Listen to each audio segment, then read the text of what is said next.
Praise God, purihin po ang Panginoon. At muli, ito po si Pastor Ron Yepes na bumabati po sa inyong lahat, sa ating po mga giliw na mga taga-subaybay, sa ating po mga loyal followers sa ating pong YouTube channel. Ako po ay muli nagpapasalamat sa Diyos at ganoon din po sa mga ngayon pa lamang po na naka-tune in sa ating pong YouTube channel. Ay isang pinagpalang araw po sa ating lahat. Ako po ay nagagalak sapagkat sa patuloy na inyong pong pagsubaybay sa ating pong programa dito po sa ating pong YouTube channel ng Pastor Ron Yepes. Muli po ay sa bawat isa pa po na mga ngayon lang po naka-tune in sa ating pong channel ay ako po ay naglalambing po sa inyo na tayo po ay mag-subscribe at pakihit po natin yung notification bell para tayo po ay maging updated sa ating po mga bago na mga i-upload na mga word of inspiration, word of encouragement. And then, yung inyong po mga comment ay mag-comment po kayo sapagkat akin po isa-isang binabasa po yan. Tsatsagaan ko pong basahin yan at replyan sapagkat ako po ay nagagalak sa inyo po mga comment. Ito po ay nakapagbibigay sa akin ng inspirasyon sapagkat nalalaman ko po na kayo po ay kahit nasa iba't ibang panig po ng mundo, iba't ibang panig ng bansa, even po sa ating bansang Pilipinas ay inaabot po kayo ng ating programa at nagiging daluyan ng pagpapala po ang ating programa. Isa po itong inspirasyon sa inyong pong lingkod. Okay, sige po, bago tayo magsimula ng ating pong pag-aaral ay muli tayo po'y pumikit at ko, tayo po'y manalangin. Lord, maraming salamat sa oras pong ito muli, Panginoon. Salamat sa pribilehiyo na muli magamit po ng inyong lingkod ang platform ng YouTube upang patuloy po, Lord, na maging daluyan ng inyong buhay at makapangyarihan salita. Panginoon, patuloy na aking po hiling at dalangin na patuloy po, Lord, na pangunahan niyo po, samahan niyo po ang inyong lingkod upang muli po, Lord, maipahayag ng mayroon pong anointing, mayroon pong power, at mayroon pong wisdom and knowledge ang inyong salita upang marami po, Lord, ang patuloy na mapagpala, ma-inspired muli sa pamamagitan po ng programang ito, sa pamamagitan po ng inyong salita. Hiling ko po talangin, Father God, sa pangalan po ng Panginoon Hesus, ang gabay at patnubay ng banal na Espiritu. Ito po ang aking dalangin, Father God, in Jesus' name, Amen and Amen. Praise God. Muli po, salamat sa Diyos. Sige po, tayo po ay magsimula na po sa oras na ito, sa ating pong pag-aaral at pakikinig ng kanyang buhay at makapangyarihan salita. At sa oras pong ito, ang nais ko pong itapik po ngayon sa inyo ay ano ang magiging response natin sa panahon na tayo dumadaan sa matinding kabalisahan ng buhay? Paano natin ito haharapin? Ano ang magiging approach natin kapag isang araw sa buhay natin ay minsan ay, whether you like it or not, ay pwede natin ito maranasan na dumaan ka sa isang sitwasyon na talagang sobra at napakatinding kabalisahan sa buhay. Kaya po sa oras na ito ay nais ko po sa inyong i-share yung pong karanasan po ni David nung siya po ay dumaan sa isang matinding pagsubok, matinding depression, matinding discouragement ng kanyang buhay bilang siya po ay pinuno ng isang grupo. During that time, hindi pa po siya hari dito, siya po ay nangunguna sa isang grupo na talagang mga taong talagang kumbaga ay patapon ang buhay. Mga taong parang tinapon ng lipunan. Mga taong wala ng pag-asa. Ito po yung mga taong ito na pinangungunahan niya during that time. At patuloy po na itong mga taong ito ay sumusunod sa kanya. Pero isang araw ay dumating ang isang napakalaking pagsubok sa buhay nila. Kaya ito po matagpuan sa aklat po ng 1 Samuel chapter 30, beginning verse 1 up to verse 31.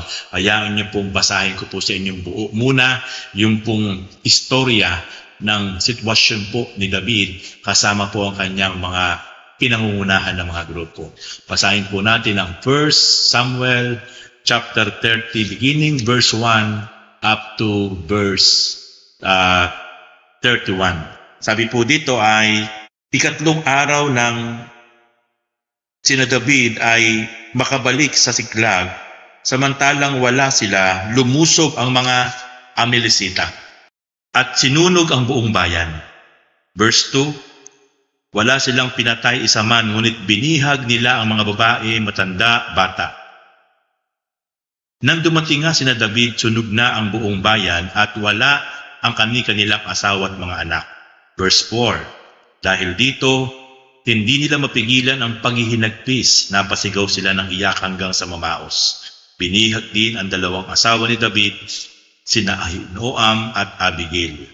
Balisang-balisa si David pagkat pinag-uusapan ng kanyang mga tauhan na batuhin siya dahil sa sakit ng kalooban sa pagkawala ng kanilang mga anak, kaya't siya'y dumulog kay Yahweh.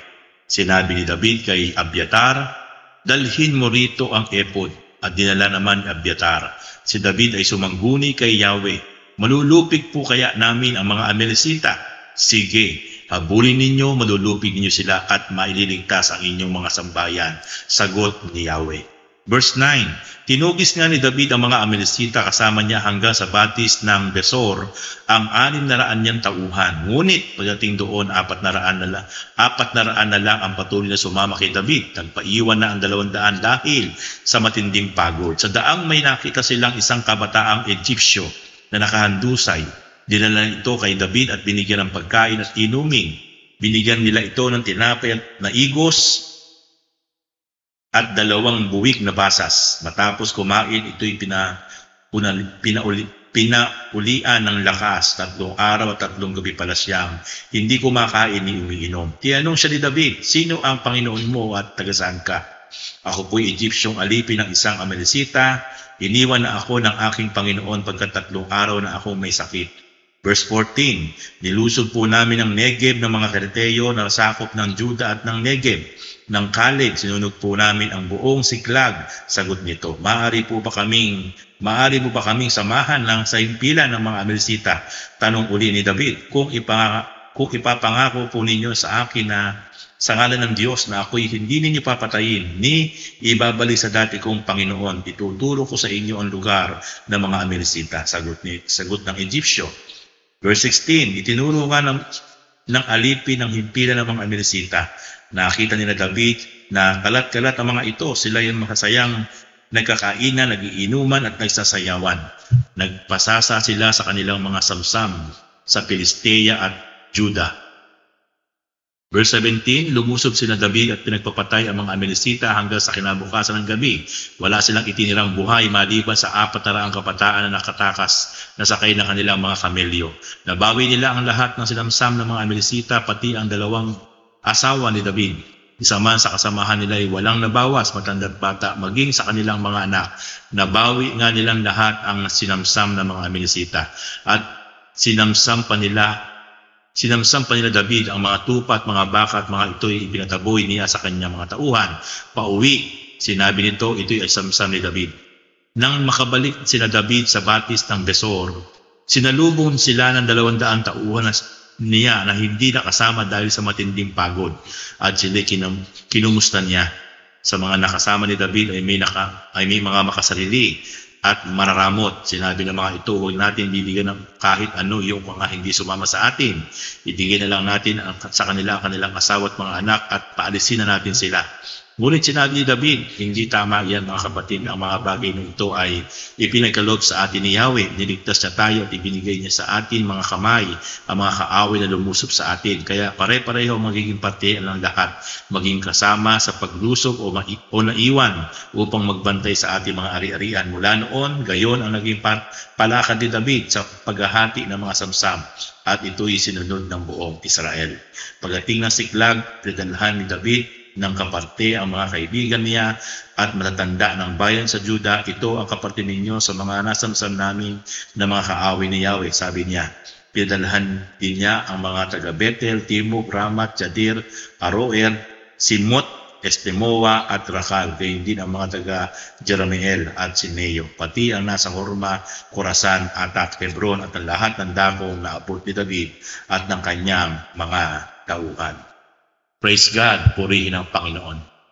Ang Diyos ang patuloy na maghayag ng pagpapala sa atin lahat sa oras po ito na ating pong pag-aaralan. Makikita po natin si David during that time na hindi pa siya hari.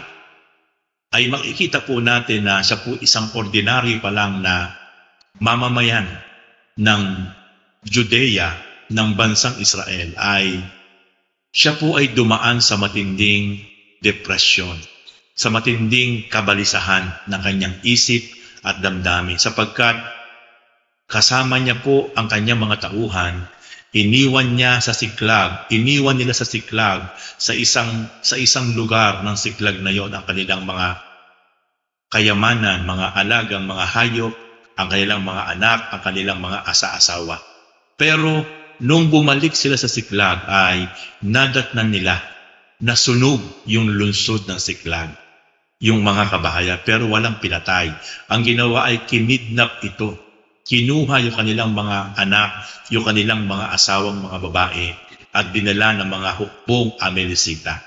Kaya sobrang hinagpis ang kanilang naranasan na yun during that time, sapagkat napakasakit na mabibigla ka na dadatnan mo ang iyong isang pamayanan, ang isang syudad, na nandun lahat, iniwan mo ng maayos yung mga pamilya nyo, yung mga anak nyo, asawa nyo, pero makikita mo sunog lahat, sinunog ng mga kalaban nilang Amalekita ang kanilang mga tahanan, at ang masakit pa ay dinala kanilang mga mahal sa buhay. Kaya po, sa oras na ito ay sobra na dumaan si David sa matinding depresyon, matinding kabalisahan ng isip at puso. Pero ang tanong, paano niya ito hinarap? Paano niya ito in-overcome sa isang napakahirap na sitwasyon? Minsan po sa ating buhay ay nararanasan po natin yung nabibigla tayo sa mga hindi inaasahan na pangyayari sa buhay natin, with financial matter, with family matter, emotional matter, material matters. Kumbaga, sa mga pagkakataong hindi natin inaasahan, ay biglang mayroon dumarating sa ating buhay na talagang hindi magandang sitwasyon, at sobra tayong po pwedeng mabalisa. Pero dito makikita natin kung papaanong hinarap ni David yung isang napakatindi na kabalisahan sa kanyang buhay, at kasama yung kanyang mga pinangungunahan ng mga tauhan, na lahat ng mga pamilya, mga mahal sa buhay, ay talagang kinuha ng mga kaaway nilang Amalekita. At ang masakit, pati yung kanilang mga alaga na mga hayop, maaari yung kanilang mga alahas, o during that time yung kanilang mga ginagamit na salapi, lahat yun ay kinuha ng mga kaaway. Kaya ang tanong, ano ang ginawang hakbang ni David sa panahon na napakatindi, na dumadaan sa isang napakatinding problema, pagsubok at kabalisahan? Number 1, ang unang-una po nating makikita na ginawa ni David ay, in times of greatly distress, David found strength in the Lord. Nakikita po natin si David ay, nung dumaan sa buhay, dumana si David sa isang napakatinding kabalisahan, problema, pagsubok sa buhay.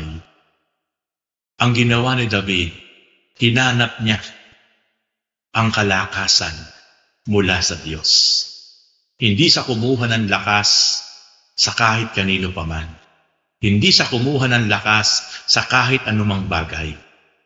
Sa panahon na parang nanlulumo siya, nanghihina siya, nanlulupaypay siya, dumaan siya sa isang napakatinding pagsubok ng buhay, napakatinding kabalisahan, hinanap niya ang lakas mula sa ating Panginoon Diyos. Kaya po ang sabi doon sa 1 Samuel chapter 30, verse 6, basahin po natin. Balisang-balisa si David pagkat pinag-uusapan ng kanyang mga tauhan na batuhin siya dahil sa sakit ng kalooban sa pagkawala ng kanilang mga anak. Kaya't siya'y dumulog kay Yahweh. Ay kita po natin sa panahon na dumadaan ng sobrang kabalisahan, dumadaan sa matinding pagsubok at problema, si David dumulog sa Diyos. Siya ay buong taimtim na kumuha ng lakas, kumuha ng matinding panalangin, pakikipag-usap sa Diyos. Sa kabila na may plano ang kanyang mga tauhan, bilang siya yung leader, masyadong na-disappoint, masyadong na-discourage, masyadong na-hopeless yung kanyang mga tauhan sapagkat yung pamilya, mahal sa buhay na kanyang mga tauhan ay kinidnap. Maaaring nag-aalala sila kung buhay pa o patay yung kanilang mga mahal sa buhay. Kaya ang pinag-iisipan nila ngayon ay si David na kanilang pinuno ay kanilang paghigantihan, kanilang batuhin hanggang sa mamatay. Ito yung plano na, galit na yung kanyang mga pinangungunahan ng mga tauhan, ng mga kalalakihan. Pero makikita natin, si David, sa Diyos una sa lahat nakipag-usap.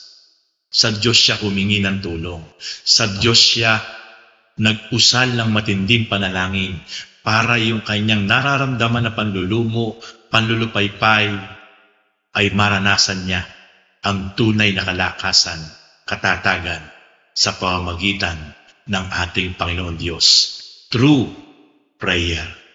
Kaya makikita natin ang unang-unang ginawang sekreto ni David ay talagang siya ay kumuha ng lakas, nakipag-usap sa ating Panginoon. Okay, second point. Ano yung pangalawang ginawa ni David sa kabila ng matinding alalahanin, matinding pagsubok at problema na kanyang kinakaharap? Ito ang sabi. In times of greatly distress, David inquired of the Lord. Sa panahon ng matinding pagsubok, alalahanin, intindihin sa buhay na kinakaharap ni David, sa Diyos siya nag-inquire, sa Diyos siya nagtanong, sa Diyos siya sumangguni. Hindi muna sumangguni sa tao o sa kahit kanino, sa Diyos siya sumangguni at nagtanong kung ano ang dapat niyang gawin sa kinakaharap niyang napakatinding problema.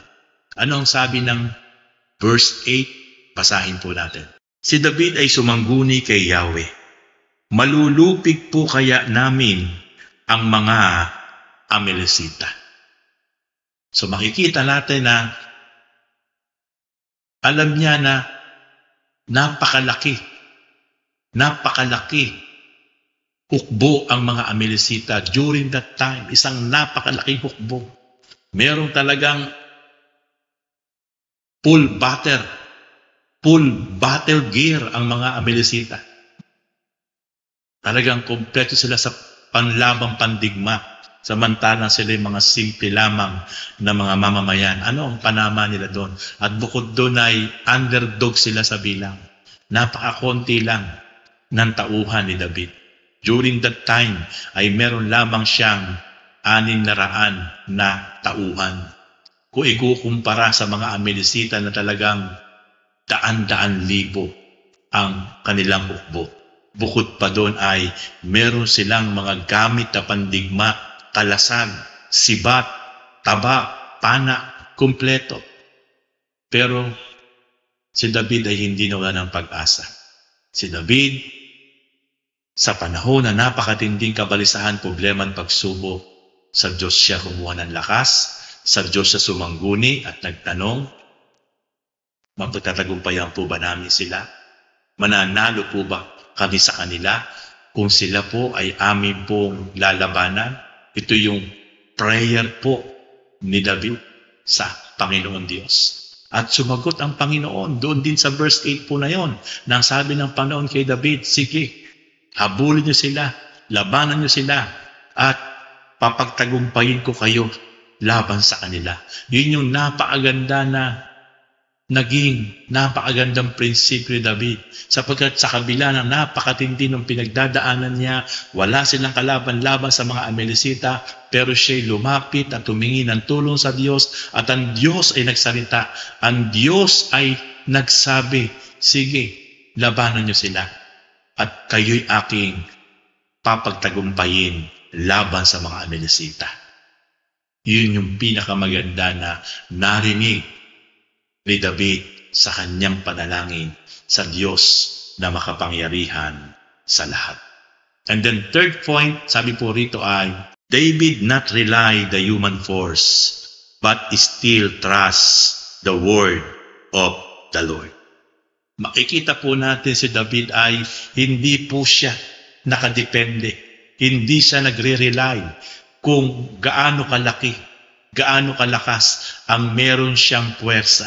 Sapagkat meron lang po siyang 600 na mga tauhan na hindi bihasa sa pakikipaglaban kung ikukumpara sa mga Amalekita na talagang well-trained, full battle gear itong mga Amalekita, at bukod pa doon ay talagang napakalaking bilang.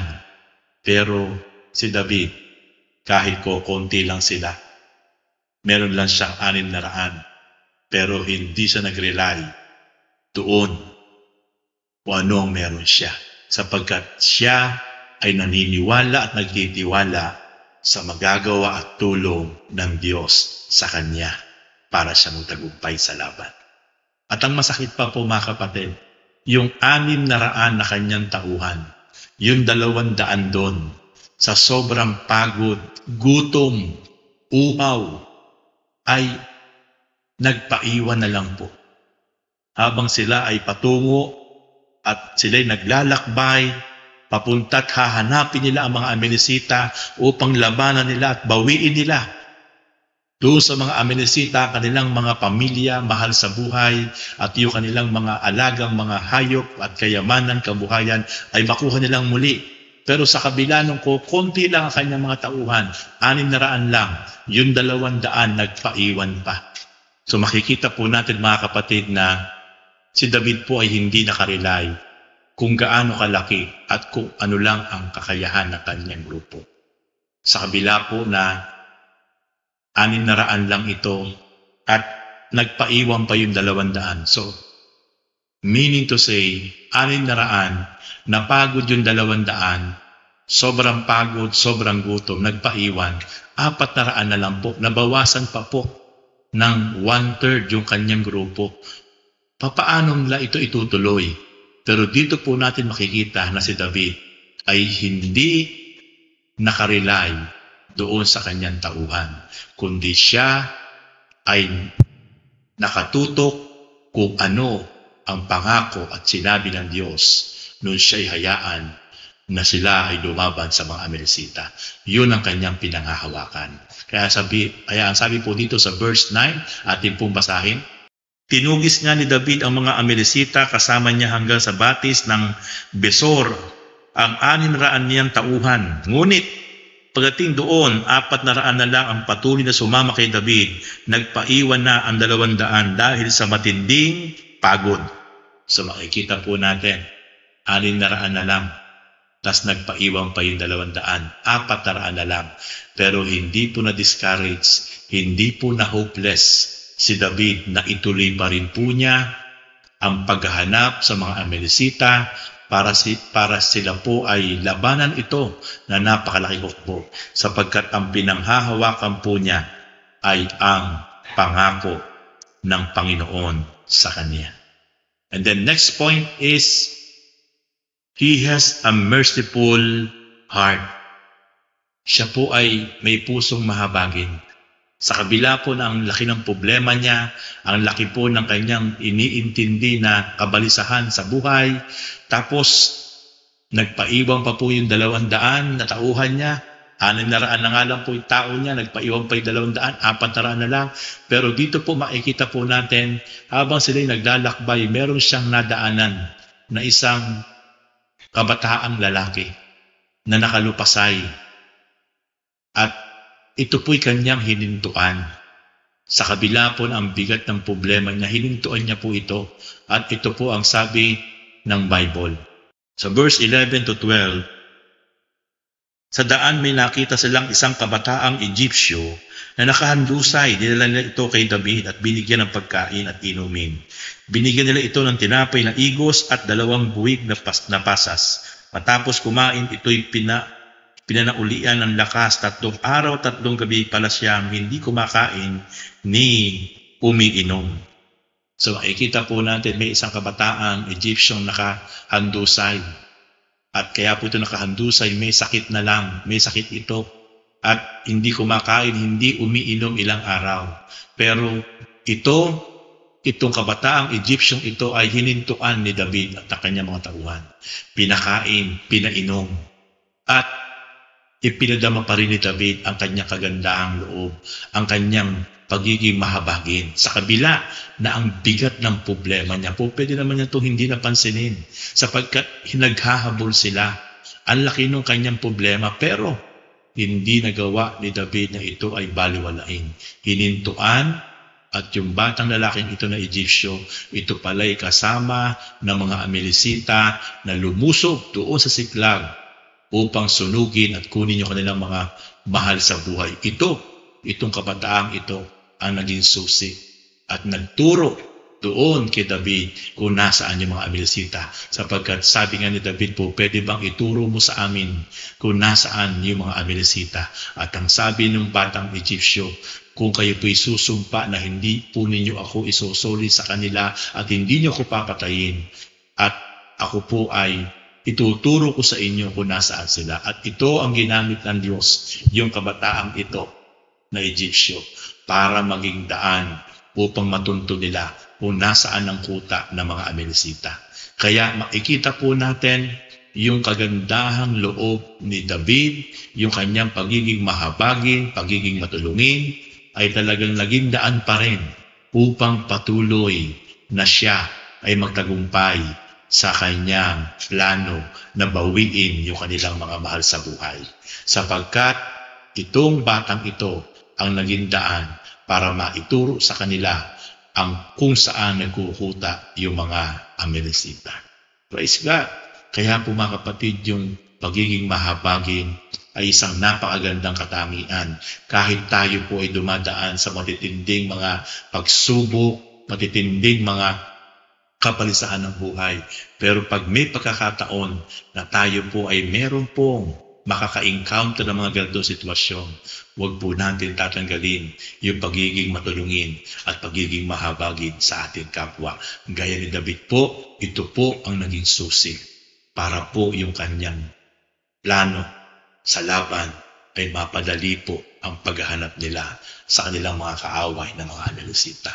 And then next point na prinsipyo po at katangian ni David ay he has a good heart.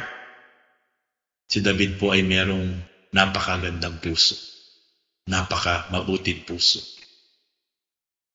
Basahin po natin ang 1 Samuel chapter 30 beginning verse 21 to 25. Nang makabalik na sila David sa batis ng Besor, sinalubong sila ng 200 tauhan niya na hindi nakasama dahil sa matinding pagod at sila'y kinukumusta niya. Sa mga nakasama ni David ay may mga makasarili at mararamot. Sinabi ng mga ito, wag na natin bigyan kahit ano yung hindi sumama sa atin. Ibigay na lang natin sa kanila ang kanilang asawa at mga anak at paalisin na natin sila. Ngunit sinabi ni David, hindi tama iyan mga kapatid, ang mga bagay na ito ay ipinagkaloob sa atin ni Yahweh. Iniligtas niya tayo at ibinigay niya sa atin sa ating mga kamay ang mga kaaway na lumusob sa atin. Kaya pare-pareho ang magiging kaparte ng lahat, maging kasama sa paglusob o naiwan upang magbantay sa ating mga ari-arian. Mula noon, gayon ang naging palakad ni David sa paghahati-hati ng mga samsam at ito ay sinunod ng buong Israel. Makikita po natin yung puso ni David. Hindi sa makasarili, hindi sa maramot. Sa panahon na siya pinagtagumpay sa laban, nabawi nila ang kanilang mga mahal sa buhay, ang mga ari-arian, ang mga samsam, at pati yung mga samsam ng mga Amalekita sa iba't ibang mga lugar ay nakuha nilang lahat. Pinagpala sila ng Diyos sapagkat tinalo nila ang mga Amalekita at napakarami nilang dalang samsam. Pero nung makasalubong nila ang 200 tauhan na hindi sumama sa nila sapagkat sa sobrang pagod, meron siyang mga ilang tauhan na sabi sa kanya, nagsusulsol na huwag na nating partihan yung mga iyan sapagkat hindi naman sila sumama sa atin sa pakikipaglaban. Ibigay na lang natin sa kanila yung kanilang mga asawa, mga anak, pero huwag natin sila bibigyan kahit ano. Pero sabi ni David, hindi tama yan, hindi maganda yan. Pinagtagumpay tayo ng Diyos ni Yahweh at lahat ng meron tayo ngayon na ibigay sa atin ng Diyos. Sila'y ating mga kasama. Kahit hindi sila nakasama natin sa labanan, pero sila'y kasama natin. Sila'y kasama sa partihan. Papartihin natin to. Kahit hindi natin sila nakasama. Kaya makikita natin yung puso ni David, napaka mapagbigay. Hindi sa makasarili, hindi sa maramot. Kaya ito yung lubos na kinalugdan ng Diyos kay David. Nung panahon na siya pinagpala, hindi siya naging makasarili. And then, next point, he has a generous heart. Si David ay, nung pinagpala na siya ng Panginoon, naging generous siya, naging mapagbigay siya. Hindi sa kuripot, hindi sa makasarili, hindi sa maramot. Naging mapagbigay siya habang pinagpapala sa ng Diyos. Talagang napakamapagbigay niya. At ito isang katangian na nagustuhan ng Panginoon sa kanya kay David. Ano ang sabi ng verse 26-31? Pagdating sa Siklag, pinadalhan ni David ng kaparte ang mga kaibigan niya at mga matanda ng bayan sa Juda. Ito ang kapatid ninyo sa mga nasamsan namin, sa mga kaaway ni Yahweh. Sabi niya, pinadalhan din niya ang mga taga Bethel, Tibok, Ramat, Jatir, Roer, Simot, Estemoa at Rakal, gayon din ang mga taga Jeremael at Sineyo, pati ang mga Horma, Corazon, Atak, Hebron at ang lahat ng dakong naabot ni David at ng kanyang mga tauhan. Praise God. Yung mga pagpapala na kanyang tinamasa, ipinagkatiwala sa kanya ng Diyos sa labanan.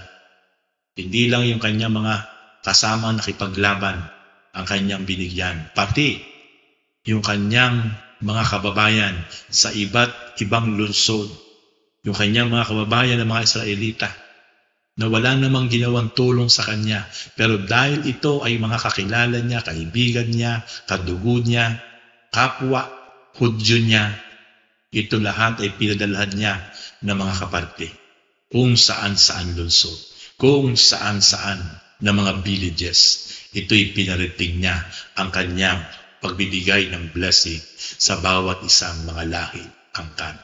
Kaya makikita natin si David, napaka-generous, napaka-mapagbigay, kaya siya po ay lalong pinagpala ng Diyos na makapangyarihan sa lahat.